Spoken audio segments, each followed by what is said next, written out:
gumagawa ako ng uling. Uling na gamit ang paya ng nyug. Yung lalagyan ng nyug. Ayan.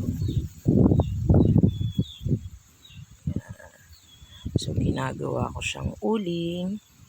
Ayan. Uling, uling, uling.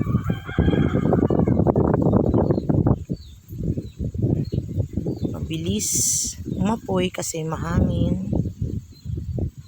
Kaya mabilis akong nakakadagdag ng mga balat ng nyug. Yan na, umapoy na. So, magdadagdag na ulit tayo.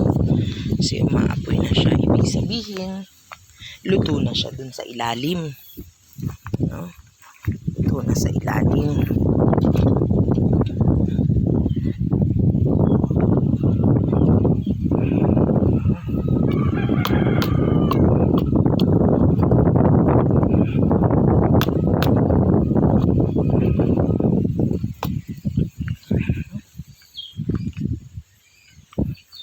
Tayo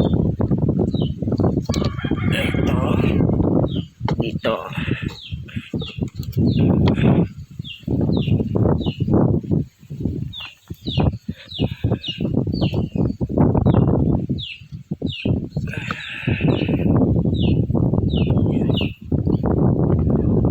so mabilis siyang umaapoy sa loob. Mabilis kasi mahangin, sobrang hangin dito sa amin, kasi yung hangin habagat, kaya bilis ng hangin.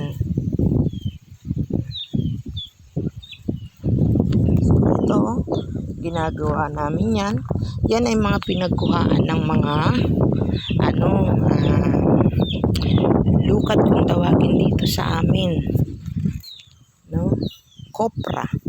Sa Tagalog, kopra. So, yan ang mga pinagkuhaan ng ginamit na pangkopra. So, inipon dyan para gawing uling. Para hindi sayang. Hindi masayang ang mga balat. Magagamit pa siya pang uling, panluto.